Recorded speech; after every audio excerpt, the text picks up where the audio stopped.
दिवाली शब्द का अर्थ है रोशनी की पंक्ति। दिवाली को प्रकाश उत्सव के रूप से भी जाना जाता है क्योंकि दिवाली की शाम को लोग अपने घर के बाहर और अंदर दिए और मोमबत्तियां जलाते हैं, फूल और रंग से अपने घरों व दुकानों को सजाते हैं। इन दियों की रोशनी अंधकार पर प्रकाश की जीत का प्रतीक होती है। प्रकाश का त्योहार दिवाली प्रतिवर्ष कार्तिक अमावस्या की तिथि पर मनाया जाता है। इस दिन प्रदोष काल में मां लक्ष्मी और गणेश भगवान की पूजा होती है। यहाँ दिवाली व्रत कथा। एक बार की बात है, एक जंगल में एक साहूकार रहता था।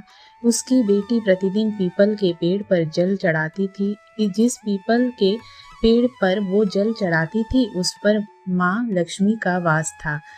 एक दिन मां लक्ष्मी ने साहूकार की बेटी से कहा, मैं तुमसे मित्रता करना चाहती हूँ।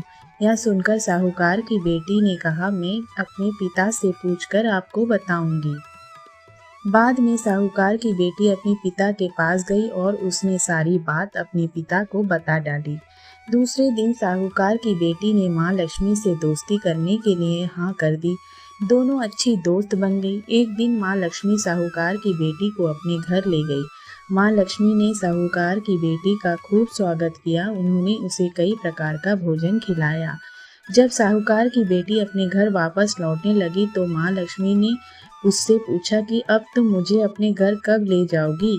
यह सुनकर साहूकार की बेटी ने मां लक्ष्मी को अपने घर आने को तो कह दिया, लेकिन अपने घर की आर्थिक स्थिति को देखकर वो दुखी हो गई। उसे डर लगने लगा कि क्या वो अपने दोस्त का अच्छे से स्वागत कर पाएगी। यह सोचकर वह दुखी रहने लगी। साहूकार अपनी बेटी के उदास चेहरे को देखकर समझ गया। तब उसने अपनी बेटी से कहा कि तुम मिट्टी से चौका बनाकर साफ सफाई करो, 4 बत्ती के मुख वाला दीपक जलाकर मां लक्ष्मी का नाम लेकर उनका स्मरण करो। पिता की यह बात सुनकर उसने वैसा ही किया। उसी समय एक चील किसी रानी का 9 लखा हार लेकर उड़ रही थी। अचानक वो हार साहूकार की बेटी के सामने आकर गिर गया। तब साहूकार की बेटी ने जल्दी से उसे बेचकर भोजन की तैयारी शुरू की। थोड़ी देर भगवान श्री गणेश के साथ मां लक्ष्मी साहूकार की बेटी के घर आई। साहूकार की बेटी ने उनकी खूब सेवा की। उसकी सेवा को देखकर मां लक्ष्मी प्रसन्न हुई और उन्होंने उसके सारे दुख दूर कर दिए। इस तरह से साहूकार और उसकी बेटी अमीरों की तरह जीवन व्यतीत करने लगे। उनके जीवन में धन धान्य की कोई कमी नहीं रही।